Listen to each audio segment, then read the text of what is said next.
et participez au premier magazine dédié à l'audio et au podcast. Podcast Magazine. Alors, il y a des gens qui disent non, il faut mettre un tiret, et des gens qui disent non, il ne faut pas mettre de tiret. Moi, comme d'habitude, j'ai pas de podcast. C'est intéressant parce que je suis vraiment le cordonnier le plus mal chaussé. D'abord, il est souvent complexe d'avoir une bonne idée au bon moment. Merci pour ce billet acidulé. Oui, mais j'écoutais les replays par contre. Merci Frédéric pour ton et tes billets d'humeur. C'est-à-dire que tu n'as pas ta marque qui est déposée, donc si quelqu'un va les déposer maintenant à l'INPI, allez-y. Non. Radio House. Et bienvenue, 93e épisode sur Clubhouse. On est toujours très heureux de pouvoir prendre du temps avec vous, avec tous ceux qui nous suivent régulièrement et ceux qui nous écoutent en replay, puisque les épisodes sont repartis et les écoutes se multiplient aussi, puisque vous n'êtes pas tous disponibles à 13h les mercredis, même si c'est un rendez-vous qu'on aime bien, parce qu'il y en a qui sont en train de manger, il y en a qui... Et je vous promets, cette fois, je vais vous faire monter. La semaine dernière, je voulais faire monter plein de gens, et en fait, j'étais sur mon PC. Là, je suis dans ma voiture et sur mon téléphone portable, et donc je vais pouvoir vous faire monter pour qu'on puisse discuter ensemble, puisque c'est ça qu'on aime aussi sur Clubhouse, c'est de nous rencontrer. On a fait beaucoup de rencontres depuis 1 an et demi qu'on a démarré Clubhouse, au moment où Clubhouse faisait des millions et des millions de téléchargements et où tout le monde voulait venir et voulait être invité à Clubhouse. Eh bien, on continue parce qu'on aime être avec vous et pouvoir partager et parler de podcasts, bien entendu, puisque c'est notre dada. On parle aussi, bien sûr, avec des invités, mais vous êtes tous invités à venir et à participer pour la thématique. Et là, vous savez, cette saison, cette nouvelle saison que l'on lance, cette 3e saison, eh bien, nous avons proposé au cerveau, à ceux qui font partie de Cool, vous savez, notre plateforme sur Internet qu'on a lancée avec Podcast Magazine, de demander au cerveau de nous proposer des thématiques. Et on a rempli jusqu'à janvier. Il y en a même, enfin, j'ai même pas réussi. Vous savez que sur Clubhouse, quand on met des rooms, on peut en programmer que 3 mois à l'avance. Et en fait, j'avais plus de 3 mois de rooms à programmer. Et il y en a une que j'ai pas encore programmée avec Pierre Vivant sur les droits d'auteur qui aura lieu en janvier. Donc on est vraiment très content voilà, que vous ayez joué le jeu, que vous ayez proposé des thématiques qui sont toutes aussi variées les unes que les autres. Celle d'aujourd'hui, c'est Lucie qui est au Québec, je pense. Lucie, actuellement, tu nous as rejoint du Québec, c'est ça? Tout à fait. Et ici, les 7h du matin. Ouais, je sais, parce que et Stéphane Berthomé et les Québécois qui des fois arrivent à venir nous disent mais c'est très tôt quand même, 13h. Alors c'est vrai que merci de te lever si tôt pour participer à cette room. Et tu nous as proposé donc une thématique qui est monétiser son podcast. Alors c'est un sujet qui revient de manière régulière, et avant de donner la parole à Brûlatour pour qu'il nous fasse son billet acidulé sur la problématique du jour, ce qui n'est pas forcément une problématique pour tout le monde d'ailleurs. Est-ce que tu peux te présenter très, très succinctement pour nous dire qui tu es, et on attaque sur le billet acidulé, et puis bien sûr monter dès que vous le pouvez pour participer avec nous sur cette thématique monétiser son podcast. Lucie, je te laisse te présenter en 2 mots rapidement. Merci Philippe. Écoute, je suis j'ai une agence de voyage déductible.com. Donc, Voyage Déductible, ça aide les entrepreneurs à voyager aux frais de leur entreprise, et c'est des voyages formation en immersion. Mon podcast qui est en lien avec ce que je fais, qui s'appelle Fais voyager ton entreprise. Donc, le nom concorde. Voilà. Et donc, en fait, tu dis aux entreprises, voyagez avec moi, mettez-le sur la boîte, et vous faites quoi pendant les voyages? Raconte-nous, parce que ça m'intrigue. En fait, j'ai plus de 25 partenaires, formateurs, coachs, enseignants qui proposent des voyages formation. Donc, ça veut dire que dans nos voyages, il y a toujours une portion où est-ce qu'on va être formé par un coach, et les gens, soit qu'ils suivent le coach parce qu'ils l'aiment puis ils proposent le voyage, ou soit qu'ils aiment la destination où on va, puis à ce moment-là, cette destination-là vient avec le coach. D'accord, mais ça n'a rien à voir avec le podcast. C'est du coaching sur l'entrepreneuriat, sur l'entreprise, c'est quoi en fait le coaching que vous faites pendant ces voyages. C'est pas lié au podcast en fait. Ben, ça pourrait. Exemple, Marco Bernard qui fait ses bootcamps, qui est un spécialiste de podcast, qui a une académie de comment lancer son podcast. Ben, ce genre de voyage-là, où est-ce que dans les bootcamps, dans le voyage, ben, il y a de la formation qui se fait dans cette semaine-là. Il y a des coachs, effectivement, qui n'ont aucun lien avec le podcast, mais il y a des coachs qui sont spécialisés en podcast. Oui. D'accord, donc on peut tout faire pendant ces voyages. Il y a un programme que vous mettez en place et après, les entreprises viennent dans ces voyages parce que le programme leur convient, c'est ça? Oui, tout à fait. Bon. Soit le programme ou soit l'endroit, parce qu'ils trouvent que l'endroit est paradisiaque. Exemple, aller faire un trek dans le désert. Si c'était leur rêve de vie, ben, ils embarquent dans le voyage. Puis en plus, dans ce trek-là, ben, on va avoir une coach qui va venir nous enseigner ses connaissances. D'accord. Ouais. Eh ben on va parler de tout ça et on va parler surtout du sujet du jour, monétiser son podcast. Et on commence avec notre brûlatour national. Il est là. J'étais en train de chercher, de taper sur Google comment expliquer l'accent québécois. Énorme. Que je trouve au demeurant, mais que je trouve au demeurant très sympathique et qui est pas de. Ouais, moi aussi. J'adore. Voilà. Donc j'ai pas encore trouvé, mais je vais gratter parce que je me disais, est-ce que c'est des restants, par exemple, des premiers colons français qui se sont installés en Nouvelle-Angleterre, je crois. Voilà. Et donc voilà, c'est une simple curiosité. Bon, je croyais que tu étais en train de taper un article, donc parce que faut dire que Brûlatour, quand il nous écoute, en fait, il fait 2 fois, il a le temps d'écrire 2 articles pendant qu'on discute. Pour ne rien vous cacher, je l'ai commencé à 12h30. Voilà, donc il n'est pas forcément bien cossu, mais j'espère que néanmoins il tiendra sa promesse. Oui, mais le temps ne fait rien à l'affaire, monsieur Brûlatour. Oui, c'est vrai. Allez, le petit jingle et puis le billet acidulé de Brûlatour. Radio House. Enclencher un début de monétisation, alors c'est selon moi le Graal des podcasteurs, autrement dit c'est une sorte, on va dire, d'aboutissement, le fait de vivre enfin des fruits de son travail, ou plus exactement ici des fruits de sa passion et de son projet. Bon, c'est aussi une finalité dans le secteur de l'audio digital aussi parce que ça permet d'accroître ses revenus, de mettre du beurre dans les épinards, selon l'expression consacrée.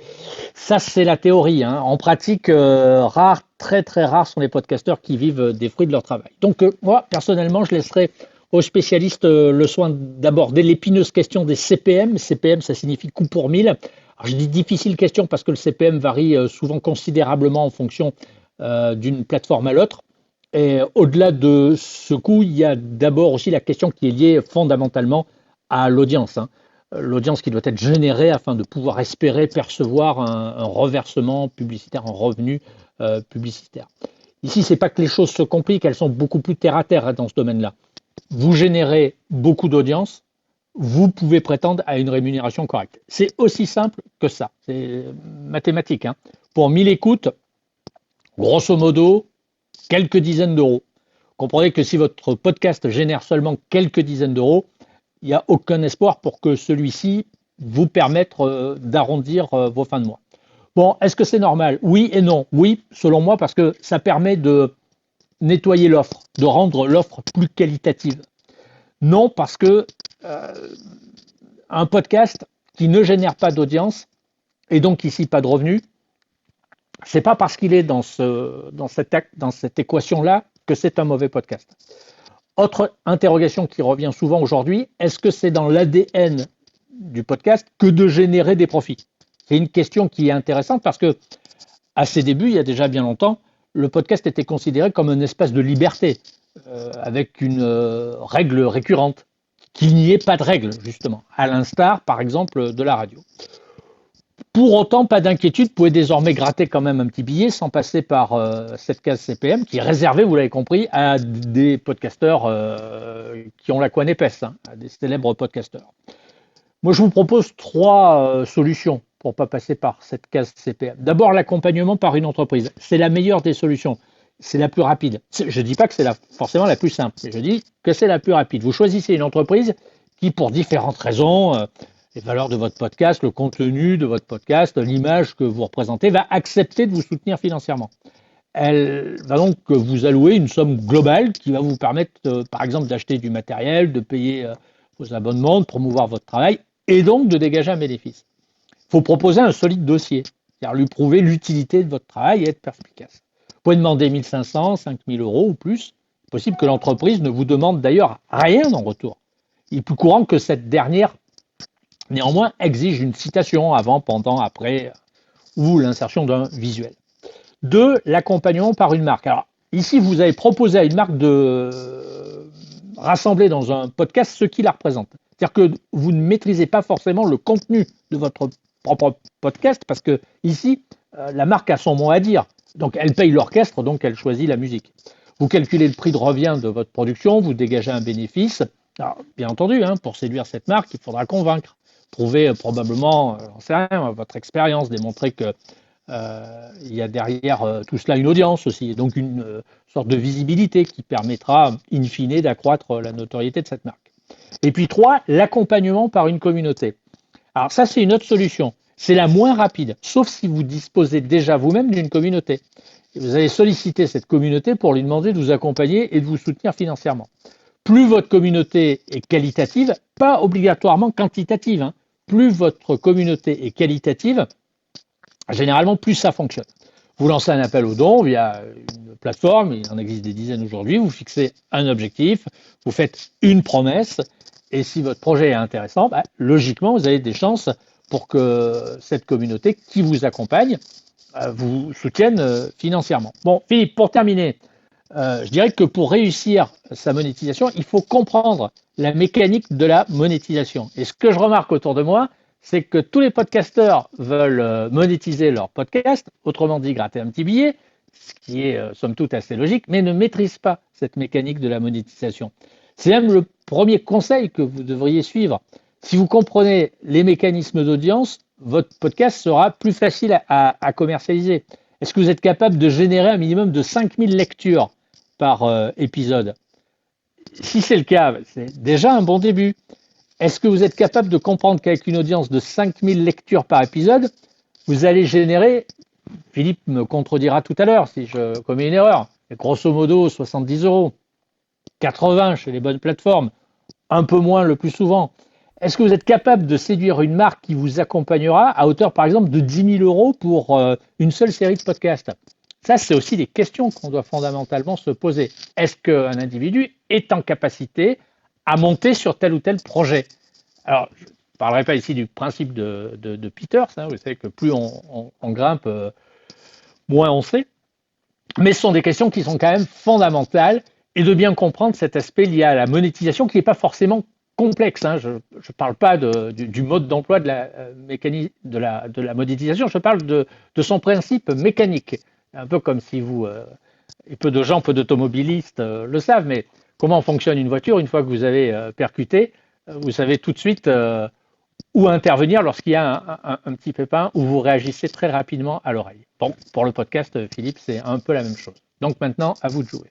Ah ben voilà qui est lancé ce sujet. Merci Monsieur Brulatour pour ce billet acidulé. Et... À votre service, mais je vais rester dans la room là pour vous écouter avec attention. Ouais, et puis là je vois que je suis déjà, j'ai un morceau de batterie qui est parti, donc je pense que je suis pas sûr d'arriver à finir l'heure complète. Je pense qu'au bout de 45 minutes, j'aurai plus de batterie, donc peut-être que je te demanderai de terminer cette room, Lucie, avec Brulatour, parce que ça risque de couper. Mais je vous dirai ça, oui, j'essaierai de changer les piles très, très rapidement. Alors, on attaque tout de suite sur le sujet. D'abord, première question, Lucie. Cette question de monétisation, pourquoi est-ce que tu as voulu la traiter la proposer dans cette room? Est-ce que toi, c'est des choses qui te sont venues naturellement tout de suite sur ton podcast, auxquelles tu as pensé tout de suite à ton podcast, ou pourquoi est-ce que tu voulais traiter ce sujet aujourd'hui? Très bonne question, Philippe. En fait, il faut comprendre que j'ai travaillé 18 ans dans le domaine financier. J'ai accompagné mes entrepreneurs à gérer leur argent et je suis planificatrice financière ici au Québec. Et personnellement, évidemment que d'avoir travaillé dans le domaine financier, de monétiser mon podcast, ça a été un premier objectif. Et cette année, après plus de 200 épisodes, j'ai réussi à monétiser mon podcast à raison jusqu'à ce jour à plus de 20 000 $. Donc, c'est ce qui a motivé le sujet. D'accord. Que je trouve fort intéressant. Donc ça veut dire que tu as mis du temps à monétiser. Ça veut dire que tu n'y pensais pas au début quand tu l'as lancé? Ben, j'y pensais dès le début, mais je savais qu'il y avait beaucoup de choses à apprendre, à comprendre avant d'arriver à cette monétisation. Ouais, je prends l'exemple d'une fille que j'ai regardée que j'ai suivie un peu sur LinkedIn. Alors, elle est dans le Web 3, donc elle est peut-être un peu plus. Enfin, elle n'est pas dans le Web 3. Elle se posait des questions. Elle s'appelle Flavie et elle a lancé un podcast qui s'appelle Fleet. Et elle parlait justement des problématiques de monétisation. Et c'était assez intéressant parce que ce qu'elle a fait, c'est qu'avant de lancer son podcast, elle savait qu'elle aurait besoin d'avoir un partenaire financier pour justement avoir le temps de pouvoir bien faire son podcast, bien faire ses entretiens, se déplacer, bouger, aller chercher. Et donc, ce qu'elle a fait, c'est qu'elle a travaillé un dossier de présentation vraiment très pensé, très réfléchi pour avant de se lancer dans le podcast et donc de passer le temps à faire les interviews, le montage, tout ce qu'on connaît dans un podcast, une vingtaine de métiers réunis dans un petit bout d'audio. Et elle a présenté ça à différents acteurs en disant voilà, alors elle allait dans un secteur qui est quand même assez tendance, c'est le Web 3, donc elle voulait découvrir le Web 3. Je vous invite à aller écouter ou aller suivre son profil sur LinkedIn. Elle s'appelle Flavie et elle a lancé un podcast qui s'appelle Fleet, avec avec une communauté aussi autour qui existait déjà. Et justement, elle s'est accoquinée avec une communauté. Elle a trouvé un partenaire privé qui a donné un billet. Alors, je ne sais pas lequel exactement, mais suffisant pour qu'elle puisse développer son podcast de belle manière. Et c'est vrai qu'on en parlait. On n'est pas, enfin, l'objectif, c'est pas de dire je fais un podcast donc je veux gagner de l'argent. C'est simplement et c'est ce qui ressort de Podcast Magazine. Je l'ai dit aussi la semaine dernière. Dans Podcast Magazine, ce qui ressort de toutes les interviews que j'ai pu faire avec les personnes assez connues, d'autres moins connues, c'est que s'ils avaient quelque chose à refaire, s'ils avaient une chose à laquelle il aurait fallu qu'ils pensent avec le recul, c'est de réfléchir à une monétisation avant de se lancer dans le projet. Et je pense que c'est quelque chose qui, à mon avis, est un conseil qu'on peut donner à tout le monde. Ça ne veut pas dire qu'on veut obligatoirement monétiser son podcast. Ça veut dire comment est-ce que je vais faire pour aller chercher un partenaire éventuellement. Comment est-ce que mon podcast il est fait pas pour gagner de l'argent sur le podcast, mais plutôt pour développer mon activité parallèle, comme tu fais Lucie certainement, puisque ton podcast te permet de rencontrer des entreprises auxquelles tu vends tes voyages pour les aider dans des problématiques qu'elles ont rencontrées avec un programme spécifique. Donc tu te sers de ton podcast pour ça. Donc quelque part, tu le monétises en fait, ton podcast indirectement, Lucie, c'est ça? Oh, excusez. Oui, effectivement, il y a plusieurs façons de monétiser son podcast, mais effectivement, une des façons, grâce à la notoriété, grâce au fait que les gens t'écoutent et disent « Mon Dieu, j'ai besoin de ça », et c'est eux qui te contactent. Ça, c'est une des façons les plus faciles et c'est une des façons les plus payantes parce qu'on fait juste donner notre expertise dans notre podcast, les gens viennent vers nous. Mais il y a beaucoup de choses à apprendre quand on veut donner le contenu. Au début, j'avais peu de connaissances en podcast et le contenu que je donnais, mais c'était plus de l'information. Maintenant, j'ai appris à donner mon contenu pour faire ce qu'on appelle de la vente par infusion. La vente par infusion, c'est d'être capable d'expliquer aux gens qu'est-ce qu'on fait, mais sans vendre. Donc, d'expliquer aux gens... tu appelles ça de l'infusion. Alors, c'est marrant parce que j'ai fait vous verrez dans Podcast Magazine, j'ai fait une interview de Caroline Mignot qui parle aussi de ça et qui dit que son concept, c'est de tout donner. C'est de tout partager, tout ce qu'elle sait en fait, elle le partage et elle veut pas que ce soit l'auditeur qui paye, elle veut que ce soit la marque. Qui trouve que ce qu'elle dit est intéressant et donc ensuite elle se positionne comme ça et je trouve ça assez intéressant de faire en sorte en effet de tout donner dans le podcast et de dire c'est pas vous les auditeurs qui devez payer, même si certains ont des modèles comme Cerno par exemple, il a un modèle et on a aussi fait une interview de lui dans Podcast Magazine assez intéressante et lui il n'a pas du tout pensé au modèle économique au début et il regrette et petit à petit il a réussi à créer une communauté et maintenant il a plus de 800 ou 900 personnes sur Patreon qui le financent chaque mois. Donc il arrive à gagner sa vie, mais pas suffisamment pour embaucher des gens. Mais c'est intéressant de ce que tu dis. C'est la première fois que j'entends ce terme de podcast pour l'information en fait qui infuse. Donc en fait tu donnes plein de contenu et derrière ça leur donne envie de te faire confiance pour tes activités parallèles en fait. Oui, tout à fait. Donc, ça montre la notoriété, ça démontre que tes connaissances. Donc, un petit peu par petit peu, les gens commencent. Pourquoi on appelle ça de l'infusion? C'est un peu comme si on mettait du colorant dans un verre. À chaque fois que je mets une goutte de colorant, tu vas finir par voir la même couleur que moi dans le verre. Donc, c'est ça la vente par infusion. C'est de donner un petit peu de matière à chaque fois. Puis que plus le verre se colore, plus les gens nous écoutent et plus les gens voient comme nous qu'on essaie de leur montrer, en fait. Avec, donc, encore faut-il ne pas dire de bêtises, parce que quand on dit des bêtises, ça peut vite se retourner contre nous. Alors Jean-Philippe nous dit qu'il nous écoute en stéréo avec son casque Shox. Alors je veux bien, Jean-Philippe, que tu me passes, peut-être pas dans le chat là, parce que j'arriverai pas à suivre, ou dans le chat, le lien de ce casque. Il nous écoute en stéréo. Moi, je suis à gauche et les invités à droite. C'est original. Oui, parce que Clubhouse, ils ont une fonctionnalité. D'ailleurs, je ne l'ai pas activée. Je pourrais, en fait, je me demande s'il n'y a pas une fonctionnalité où on peut augmenter le son. Mais Zuber nous a rejoint car il voulait réagir. Salut Zuber, comment vas-tu ? Ça va très bien. Pour répondre à ta question par rapport à l'audio spatial sur Clubhouse, c'est les 3 petits boutons et vous allez dans la partie audio et vous mettez l'audio spatial. Ouais, mais ils ont changé le truc, je le vois plus, la partie... Ah si, il faut descendre. Ah ouais, d'accord, il y a des menus audio normal et là je peux faire high ou musique, mais j'ai pas d'autre chose.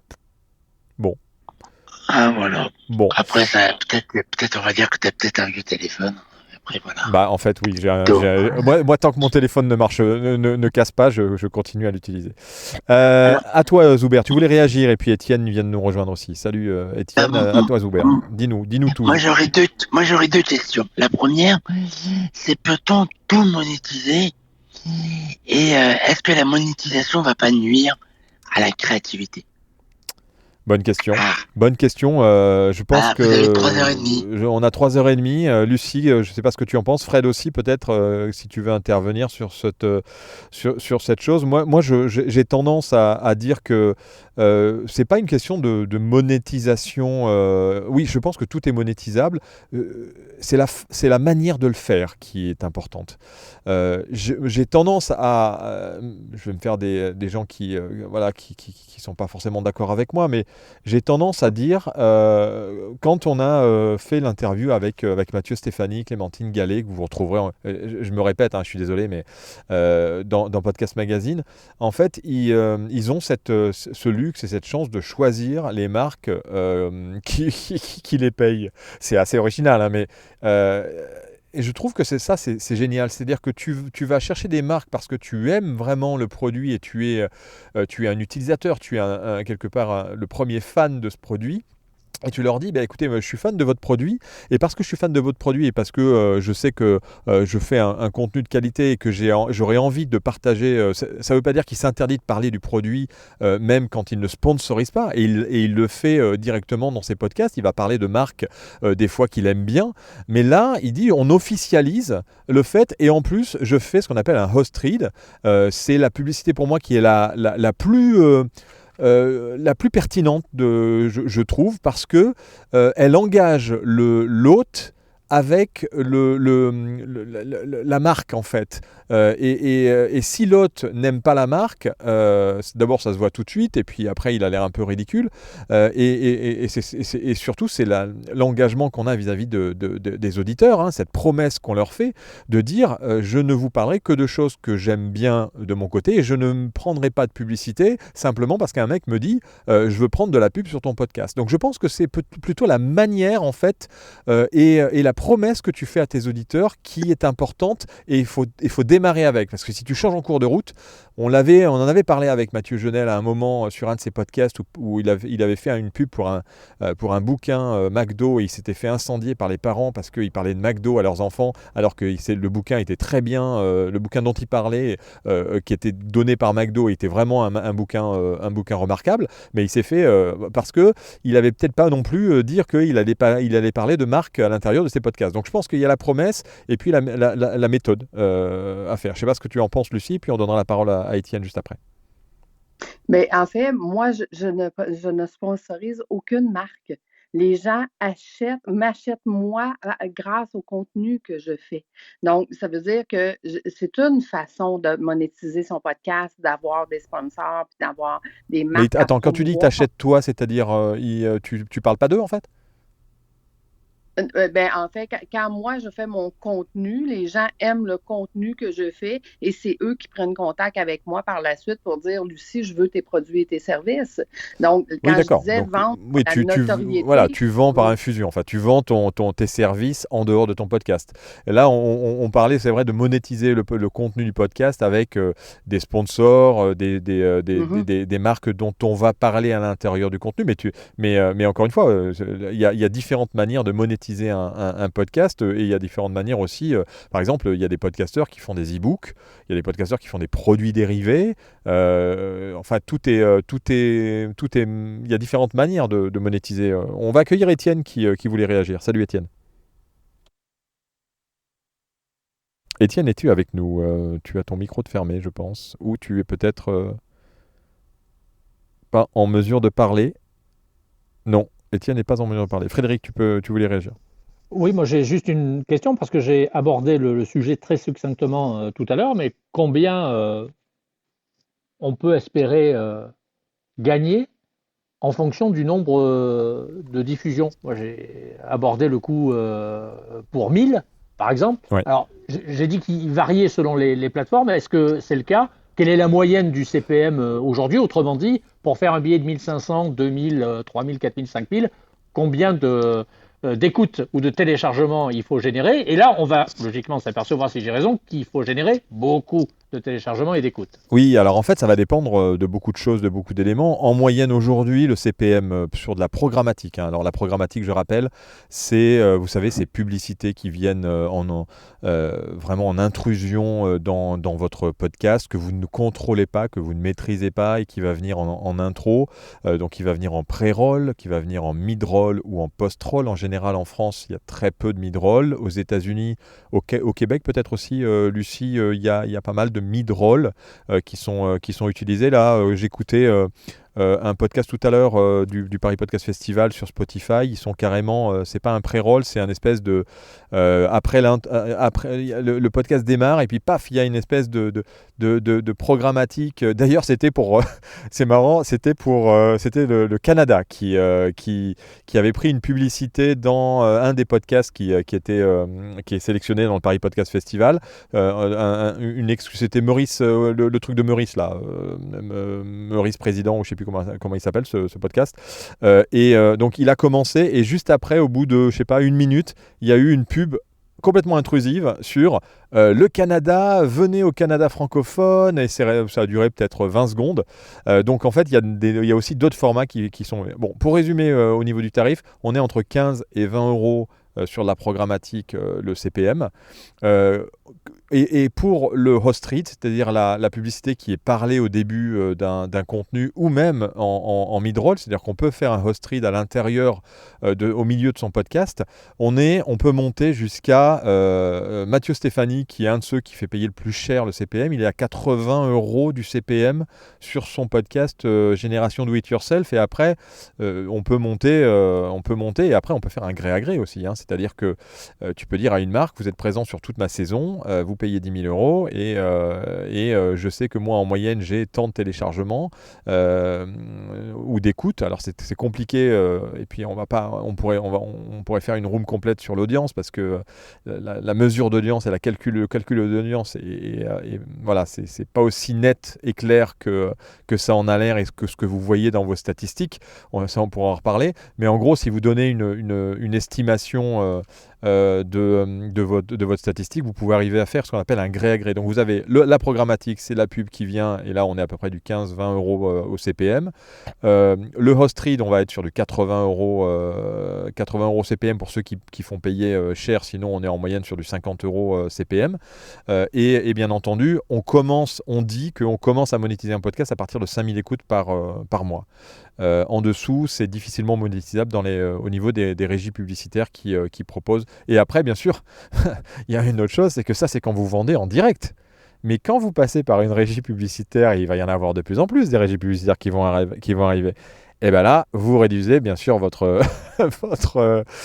montant par, en général, les régies, elles prennent quoi, 40-50% de... Ouais, c'est pas aussi simple. Hein. Non, mais non, ça serait trop marrant si c'était aussi simple. Ce serait trop facile. Moi, je persiste et je signe, Philippe, que les meilleures solutions pour monétiser un podcast sont surtout celles qui consistent à aller démarcher une entreprise et cette dernière, il faudra la convaincre pour qu'elle puisse poser un billet pour qu'elle puisse vous accompagner financièrement. C'est pas la plus facile, c'est pas la plus facile non plus, mais c'est la plus rapide selon moi. Ouais, Zuber. Si je me permets, Philippe, je reviens sur ma question, Fred.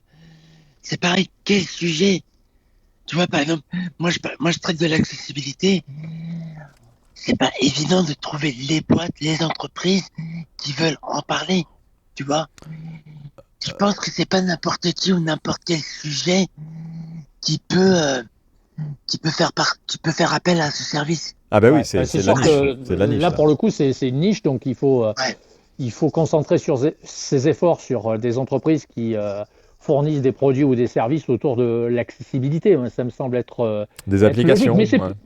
Oui, mais c'est pas non plus l'inverse est pas aussi simple qu'on veut bien le croire. Hein. Sur des marchés qui sont très vastes, très grand public, la concurrence y est d'autant plus féroce. Hein.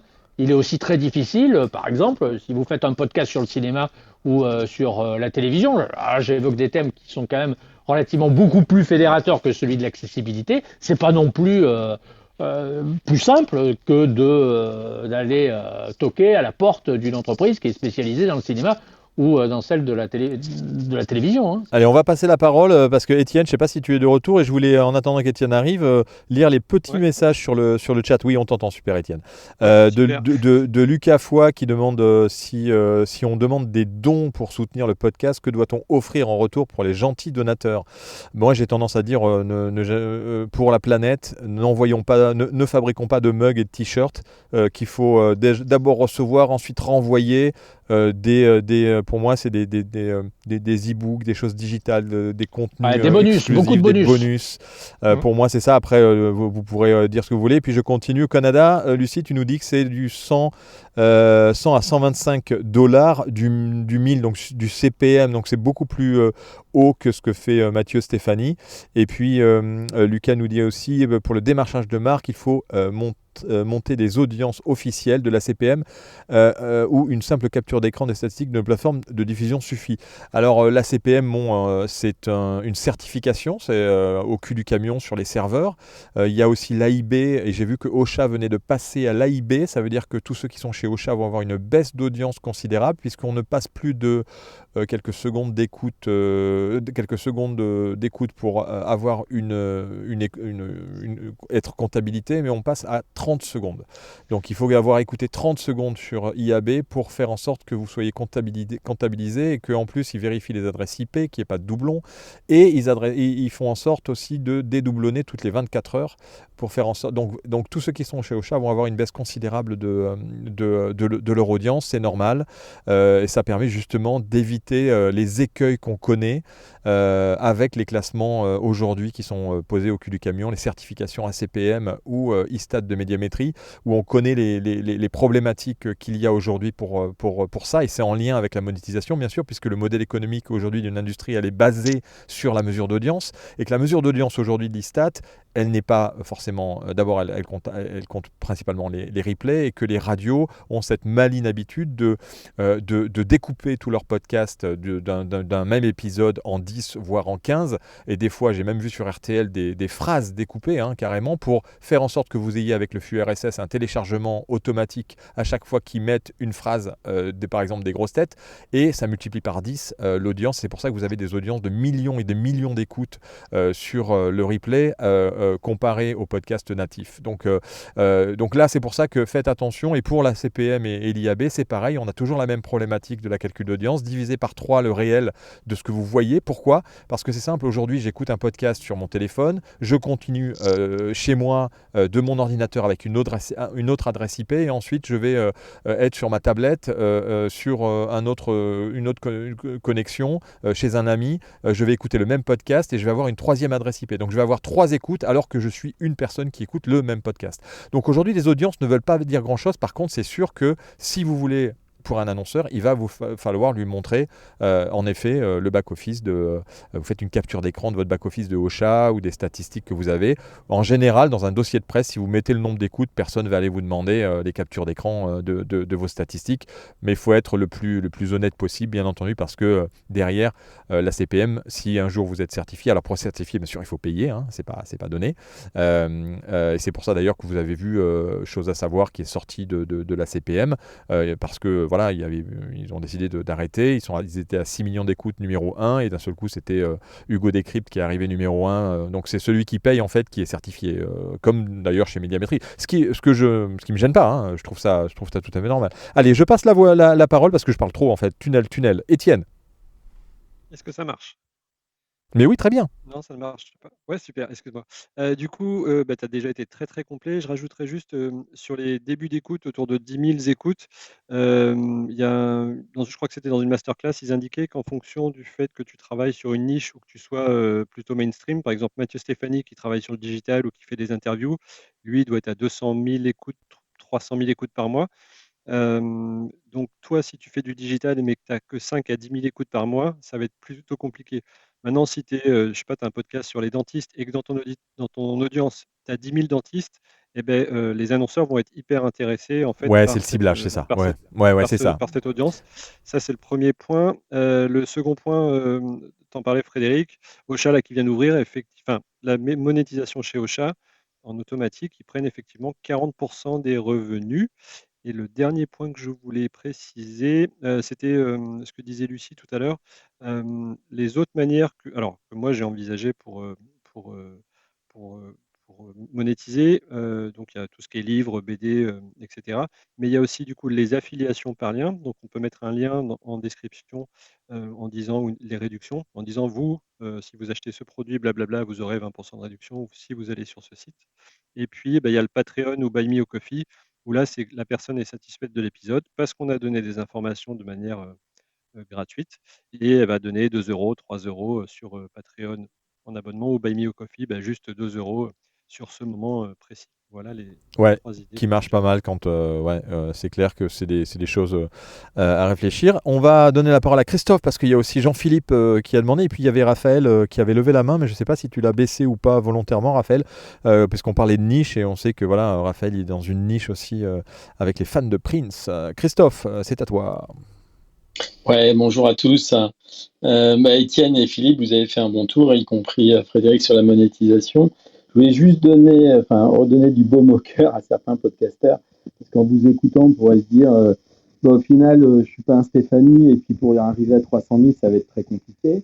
C'est un ovni, comme il y a des ovnis dans tous les métiers et les médias, mais la plupart des podcasteurs ne sont pas des ovnis et n'ont pas 300 000 écoutes. Donc, j'aurais tendance à dire, moi, de mon expérience, on peut monétiser très, très bien son podcast. Il faut un peu de temps. Il faut, comme l'a dit Frédéric, comprendre la monétisation. Mais même si vous avez 500 écoutes, même si vous avez 2000 écoutes, eh bien, vous pouvez très, très bien monétiser. Comme l'a dit, c'est une question de cible, de niche. Et il y a des marques qui sont intéressées pour financer le podcast. Parce que, comme tu l'as dit aussi, Philippe, ils ne vont pas forcément demander l'audience. Ce qui compte, c'est qui écoute, la cible. visibles, ils veulent passer un message, parfois c'est de la notoriété, parfois c'est simplement être présent. Le podcast, c'est du long terme, donc il est à l'écoute constamment comme un post sur un site web.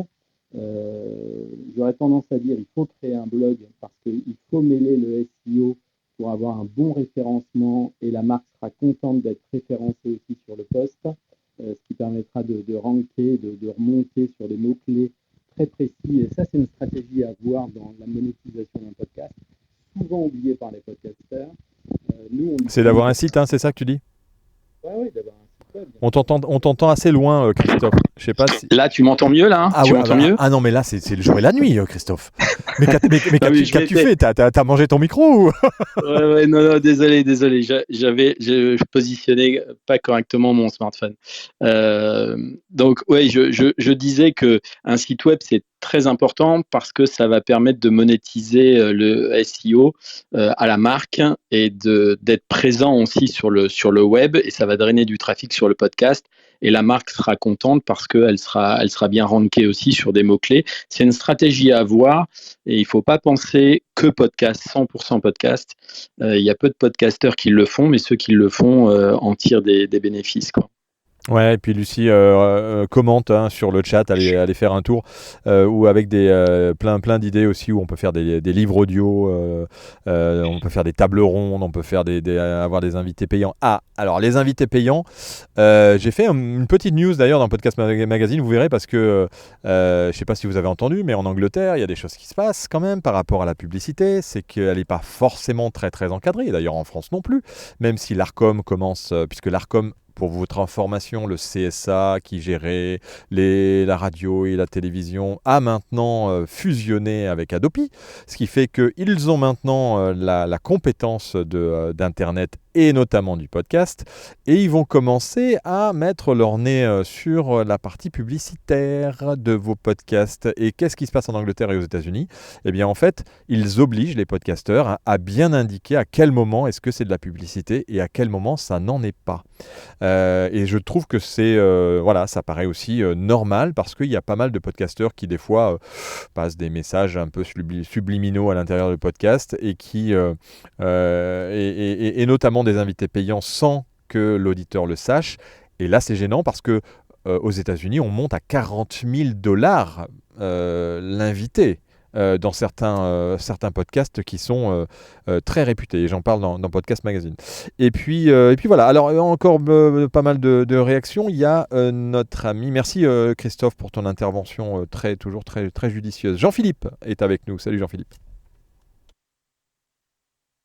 Est-ce que tu es toujours avec nous, Jean-Philippe ? Ton micro n'est pas branché, sinon. Et j'essaye de faire monter Raphaël, mais... Raphaël, ça n'a pas l'air de... Ça y est, tu es là, Raphaël. Ah ben voilà, écoute, tu as la parole. Donc Jean-Philippe étant en train de finir son sandwich, je te laisse intervenir, Raphaël. Salut Raphaël. Bonjour à tous et bonjour Lucie. Comme disaient Étienne et Christophe, il y a énormément de choses qui ont été dites. Je réagis vite fait sur les propositions de Lucie. On sent quand même une différence culturelle entre la France et le Canada, c'est commercial. C'est vraiment à l'américaine.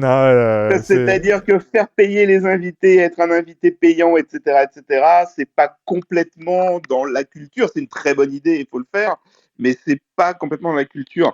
Non, ce que je voulais dire en écoutant cette room particulièrement, c'est que je la mets en miroir de la room de la semaine dernière qui était comment se lancer dans le podcast. Et c'est intéressant parce qu'on dirait que le podcast conjugue tout ce qu'on a pu voir aussi à travers l'influence, c'est-à-dire que on explique déjà, enfin vous expliquez déjà aux gens qui veulent se lancer sur le podcast, puisque vous contribuez à le démocratiser, qu'il faut savoir écrire, apprendre à parler, apprendre à monter, apprendre à enregistrer, apprendre à diffuser, trouver une audience. Et maintenant, vous êtes en train de leur dire, il faut devenir commercial, trouver des marques. Ça devient un job à plein temps. Mais je vous dis, c'est 25 métiers, Raphaël. Non, 25. Et moi, je suis d'accord. Non, mais alors, moi, c'est facile. J'ai une agence de communication, donc c'est beaucoup plus simple pour moi de faire mes petits podcasts la journée et d'en parler à mes clients. Mais ça, effectivement, ce sont de bons conseils. Mais si on les prend tous au pied de la lettre, même en faisant le minimum, le podcast ne peut plus être un hobby, un passe-temps ou quelque chose qu'on fait pour le plaisir. Ça devient effectivement D'où la monétisation. Une entreprise colossale. Mais non, mais c'est qu'après, t'as le temps de rien faire d'autre, donc t'es obligé de monétiser. Pour ce qui est de la monétisation de niche et en dehors donc de la publicité, il faut voir quand même que nous, au niveau de notre métier, qui est de trouver, de permettre aux marques d'être le plus vues et donc éventuellement de vendre le plus, tout le monde veut solliciter sa niche ou tout le monde veut solliciter sa cible. L'utilisateur un peu digital aujourd'hui, entre ce qu'on lui propose sur les réseaux sociaux, ce qu'on lui propose toute la journée par différentes méthodes de push et maintenant ce qu'on lui propose par le biais du podcast, il n'a pas un portefeuille extensible. C'est-à-dire que malgré tout, la monétisation, parce que parfois c'est des cibles qu'on peut avoir en commun. Moi, tu parlais de ma niche, elle est sur mon Facebook, sur mon Instagram, sur mon Twitter, sur les Twitch que je fais, sur le podcast. Je peux pas passer mon temps à lui prendre des petits sous, parce que au final, ça fait plus des petits sous. Et alors, moi, j'ai choisi de pas monétiser pour le moment. La seule monétisation qui a eu lieu, je l'avais expliqué dans une room précédente, c'est que l'enregistrement du podcast est en direct sur Twitch pour permettre aux personnes qui nous apprécient d'y participer, en tout cas en tant que spectateurs, même si sur le chat temps réel, ça parle beaucoup. Et comme Twitch intègre de manière complètement native un mode de rémunération par tout un tas de petits gadgets qui coûtent pas très cher, l'abonnement, même s'il ne sert pas à grand-chose, il coûte 3 €, je crois. Donc, il y a une monétisation qui s'est faite de manière naturelle par le biais de Twitch et qui s'élève, selon les mois, je vais être très clair, entre 150 et 350 €. Ce qui est pas mal. Ça, c'est les gros mois. Mais parce qu'ils sont entre eux, parce que il y a un truc un peu très... Il y a une petite adrénaline, les gens ils sont contents, il y a le circuit de la récompense. Il y a un soutien à ton boulot aussi. Et il y a un soutien au boulot. J'ai pas été très planète, j'ai tenté les t-shirts, les mugs et tout ça. Non, mais ça, c'est pas bien. C'est pas bien. Nous, vous avez vu, pour Podcast Magazine, on a fait que des bonus digitaux. On a rien. J'ai vu, c'est très bien. J'ai hâte de l'avoir entre les mains. Je suis là demain, normalement. Écoute, je te le donnerai en main propre. Tu vas voir, c'est impressionnant. J'ai pas de doute. Donc voilà, je sais que c'est pas ce que vous faites, mais il faut pas non plus forcément complexer les podcasteurs qui ne monétisent pas de la même manière qu'on peut avoir un compte sur Instagram sans être influenceur. Il y a un moment, on peut aussi garder un peu de fraîcheur. Non, oui, bien sûr. Je pense pas, comme disait Zuber, que ça altérera la qualité. Mais c'est déjà tellement difficile de construire une audience que si on se fixe la pression qu'elle soit en plus rémunératrice, on peut vite devenir fou. Et comme le disait Étienne ou toi ou Frédéric, je sais plus, c'est un marathon. Il faut tenir le marathon. Et donc, il faut aussi éviter les choses qui peuvent nous miner et faire qu'on trouve moins d'enthousiasme. Ouais, non, mais on est d'accord. J'invite tous ceux qui sont dans la room à réagir. Il nous reste 10 minutes à rester ensemble et après, il faut que je prenne la route pour aller déposer les magazines à la Gaîté Lyrique avant 17h. Donc, il faut que je reprenne la route puisque pour ceux qui n'étaient pas là, je suis dans ma voiture en train de faire le Clubhouse. Tous ceux qui sont dans la room là et qui nous suivent pas, le club, le pod, cliquez sur la petite maison en haut où il y a marqué le pod.club 100% podcast, la petite maison verte.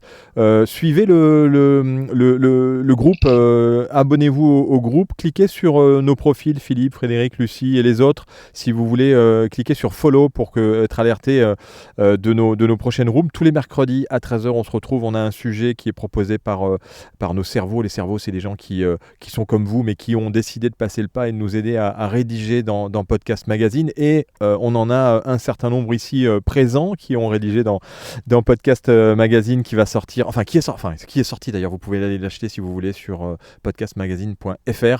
Il est dispo, vous avez même une petite vidéo qui montre tout le contenu qu'il y a, 196 pages de pur podcast natif qu'on vous a concocté. Christophe a fait un super papier sur l'économie du podcast et puis vous avez plein de trucs, d'astuces, de matériel, d'équipement, vous verrez, c'est assez magique. Et puis on aimerait bien vous entendre aussi sur le sujet de la monétisation. On est d'accord, on n'est pas obligé de monétiser Raphaël et on va donner la parole à aussi Jean-Philippe qui a maintenant son micro qui fonctionne. Oui, bonjour. À toi. Merci, je n'appuie pas sur le bon bouton. Vous m'entendez bien ? Ouais, on t'entend en sourd, mais très bien. Ok. Oui, je voulais d'abord rappeler, mais vous connaissez bien le principe, Frédéric et Philippe, c'est qu'il faut avoir une ligne éditoriale qui correspond à la cible que l'on veut atteindre si on veut monétiser sous une forme ou sous une autre son podcast. Il y a un autre problème aussi, qui est dans ce sens-là, c'est il faut identifier les personnes, et ça c'est l'atout d'un site web qui est bien fait et qui permet de récupérer les coordonnées de vos auditeurs, parce que les auditeurs, vous ne savez pas qui ils sont. Quand vous êtes sur un Apple Podcast ou un Google Podcast, vous n'avez aucune idée de qui sont vos auditeurs, et vous n'avez pas la base de données pour savoir est-ce que c'est un homme, une femme, quel âge il a, quelle est sa tranche, parce que ça, ce sont des KPI, ce sont des données, des datas que les annonceurs qui sont un peu grands, un peu gros et ont l'habitude d'avoir qu'il va falloir donner en fait. D'où la nécessité d'avoir un blog complémentaire au podcast. Sur lequel on peut s'inscrire. Ouais, sur lequel on peut s'inscrire et avec des solutions de teasing, des livres blancs à télécharger, qui permettent d'identifier sa cible. Et là, Raphaël nous dit, mais il faut être webmaster maintenant aussi. Oui, mais il faut être multicompétence. Il faut vraiment être très agile avec tous les outils numériques.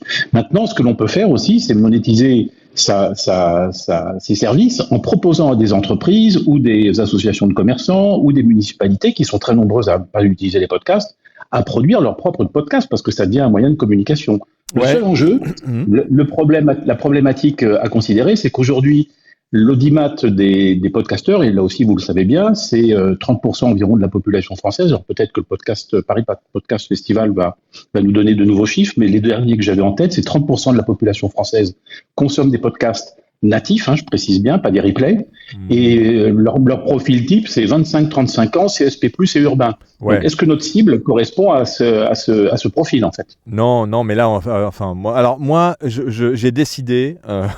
d'un commun accord, sachant comment fonctionnent les études, puisqu'on en a fait on a fait une étude qu'on a commandée pour le salon de la radio en 2020 et on sait comment sont faites les études quand il y a 1000 personnes qui sont interviewées à la sortie des bus.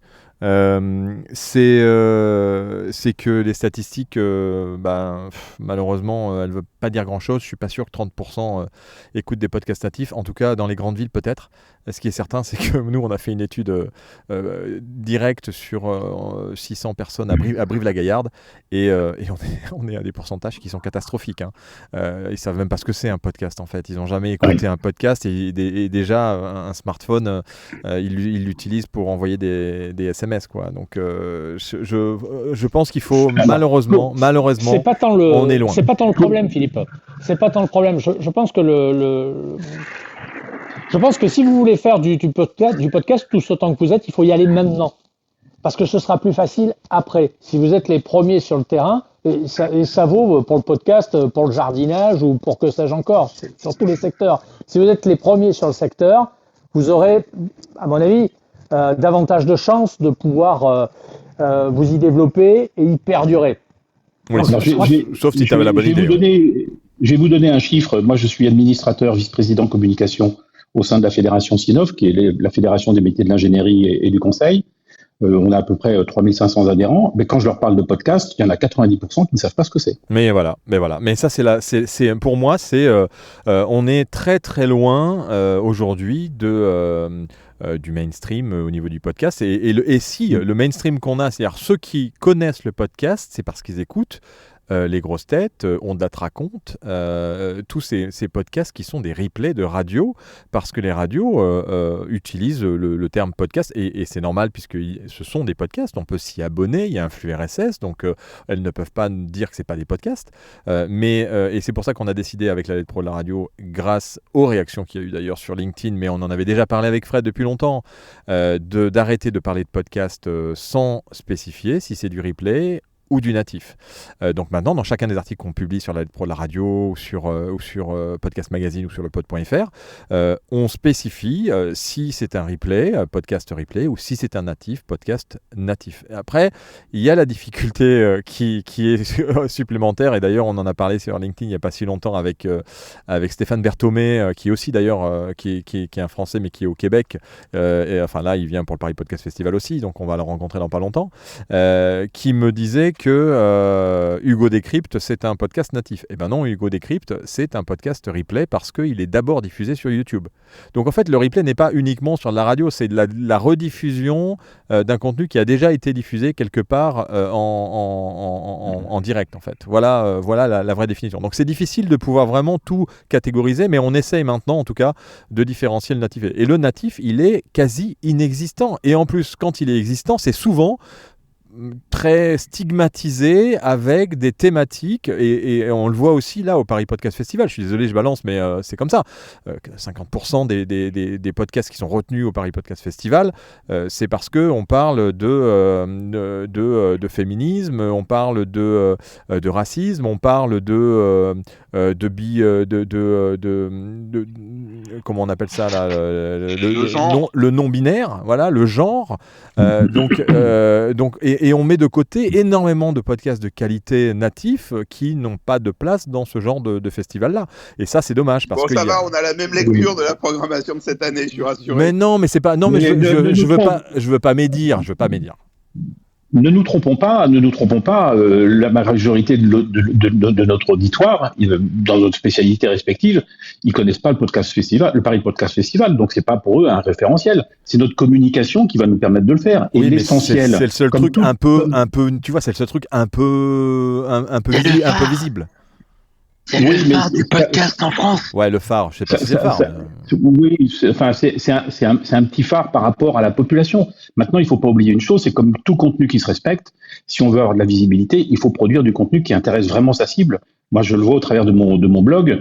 Je suis surpris de voir les articles qui ont le plus de succès sont pas ceux auxquels je pensais. Et ceux que je croyais qui allaient remporter un grand succès, je me suis planté. Ouais. C'est étonnant, vraiment étonnant. Et là, il faut vraiment l'analyser. Non, mais le contenu first, ça, et Fred le sait aussi, hein, il fait 10 articles par jour. Je peux vous dire qu'il voit les articles qui marchent mieux que d'autres. Hein, et donc aussi, on sait quels sont ce qu'attendent aussi les lecteurs. Et en général, on réoriente sa ligne éditoriale avec des contenus que nos lecteurs ont envie d'avoir, et pas avec des contenus où on va avoir une centaine de lectures, quoi. Zuber, et puis on va terminer là la room, les amis, parce que c'est super intéressant. Je lis en même temps les petits messages sur le chat. C'est vrai, merci de me souligner, on ne peut pas forcément utiliser son podcast. Ok, vous pouvez utiliser votre podcast pour recruter. Le PPF, c'est un peu le festival de Cannes du podcast. D'accord, merci Maïduen pour le festival de Cannes du podcast. On va donner le mot de la fin à Lucie qui nous a proposé cette thématique et tout le monde s'est enflammé. C'était bien sympathique de vous entendre tous sur cette thématique du podcast. Pour résumer un peu ce qu'on dit, il y a plein de manières de monétiser. On n'est pas obligé, on fait ce qu'on veut. On vous conseille quand même d'y penser avant de lancer votre podcast dans votre modèle pour vous dire si je dois le financer ou si je dois gagner un peu d'argent, comment est-ce que je le ferai et comment est-ce que je l'annoncerai éventuellement à mon auditoire pour au moins l'avoir dans votre roadmap, c'est-à-dire dans votre plan. Je sais que Lucie, tu es peut-être de celles qui n'aiment pas qu'on utilise des anglicismes, donc je ne sais pas comment on dit roadmap en français. Dans votre stratégie, c'est vrai, on utilise trop d'anglicisme en fait. Lucie, comment on dit roadmap en français? dans notre carte feuille de route. Ah, merci. Feuille de route. Ouais, non, mais c'est moi. Tu vois, en plus, je suis sur la route. D'ailleurs, il faut que je la reprenne, la route. Et Raphaël, oui, alors je suis pas encore à la Gaîté Lyrique. Hein. J'ai vu que tu m'avais dit que tu étais à la Gaîté Lyrique. Mais je pars là, donc d'ici 1h30, je devrais y être. Je dépose les bouquins et ensuite, on peut se boire un café si tu es encore dans le coin. Lucie, le mot de la fin sur la monétisation pour terminer.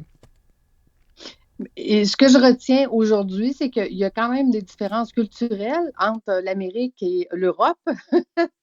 Mais ici, penser justement à monétiser son podcast, ça fait partie de la création du podcast. Le but pour nous de faire un podcast, c'est, oui, on a un message à passer, mais fait partie de nos entreprises. Ça fait partie de notre stratégie marketing.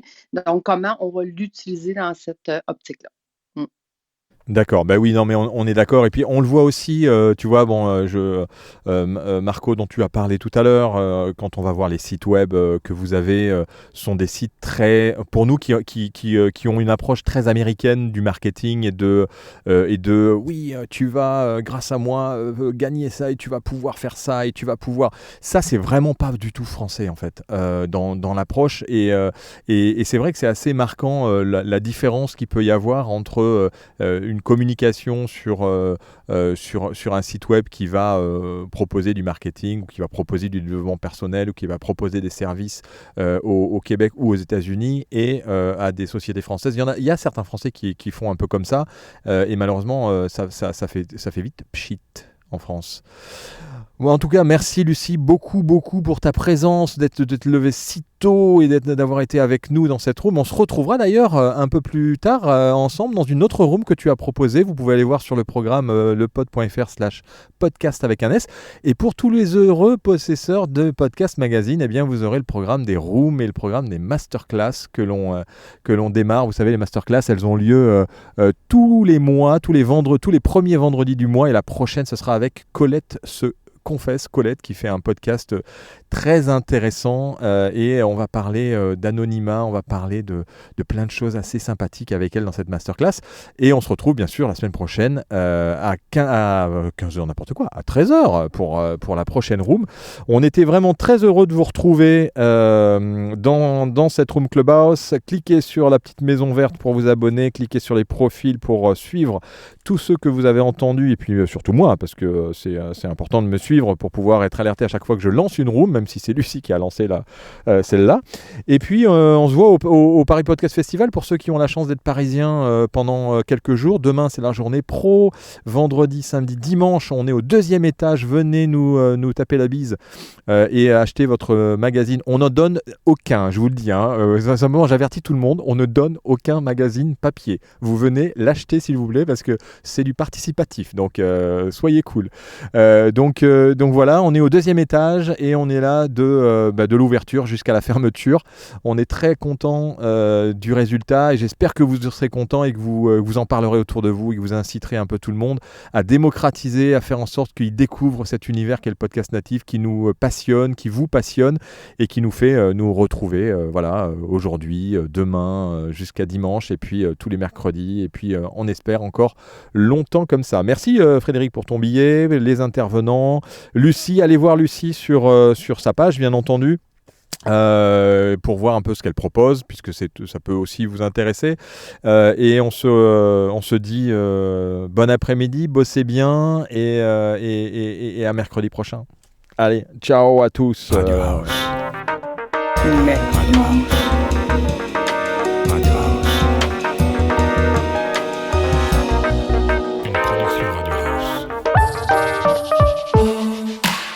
Découvrez et participez au premier magazine dédié à l'audio et au podcast. Podcast Magazine. Alors, il y a des gens qui disent non, il faut mettre un tiret, et des gens qui disent non, il ne faut pas mettre de tiret. Moi, comme d'habitude, j'ai pas de podcast. C'est intéressant parce que je suis vraiment le cordonnier le plus mal chaussé. D'abord, il est souvent complexe d'avoir une bonne idée au bon moment. Merci pour ce billet acidulé. Oui, mais j'écoutais les replays par contre.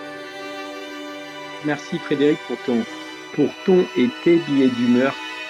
C'est-à-dire que tu n'as pas ta marque qui est déposée, donc si quelqu'un va les déposer maintenant à l'INPI, allez-y. Non. Radio House.